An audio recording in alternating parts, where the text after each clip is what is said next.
Before live streaming was a thing, I took the minimal approach to compression. Only use it where it's absolutely necessary, like on vocals. The strategy works well when you only have to worry about how it sounds in the room. But once you push your mix out to the live stream, you realize how inconsistent the kick drum is, amongst other things. So now I compress pretty much everything except the keyboard and the electric guitar. And the only reason I don't compress these two is because it's usually already a compressed signal before it reaches the mixer. So in this video, I'm going to help you get compression dialed in so you can tighten up your live stream mix. Before we get started, we just want to let you know that this video is sponsored by Church Sound Made Simple. Mixing sound seems complicated, but it doesn't have to be. Cut the overwhelm by getting access to the stress-free, no-fluff training that will help you create great sound at church.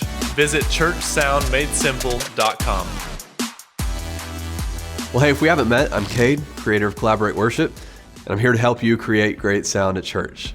So let me help you with compression because it's absolutely essential for a great live stream mix. Now the process for setting compression is the same, regardless of what you are compressing. Each thing will just have slightly different settings. Let me show you how to set a compressor using the kick drum as an example.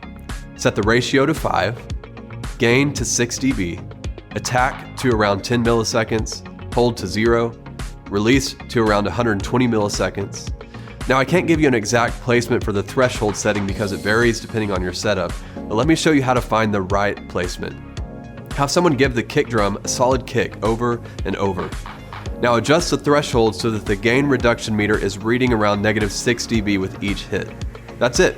The goal is for the gain reduction meter to never read more than 6 dB because when you compress more than that, your drums just aren't going to sound very good. Next, you'll need to dial in the compressor for the other drum mics, the vocals, the bass guitar, and the acoustic guitar. You'll use that same technique I just showed you, but with slightly different settings. It'd be really boring for me to go over the recommended settings here on video, so I created a compression settings cheat sheet for each instrument. You can download it for free using the link in the description. Compression is going to work wonders for your live stream mix, but keep in mind the live stream mix is a reflection of what's going on in your auditorium, so you'll want to make sure your room mix is the best that it can be. That's what Church Sound Made Simple is all about. Get access now by visiting churchsoundmadesimple.com. As always, if you have questions, drop them in the comments. I'd be glad to answer.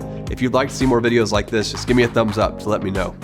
And if you haven't already, be sure to subscribe to our channel and ring that little bell so we can let you know when the next video comes out. And I'll see you next time.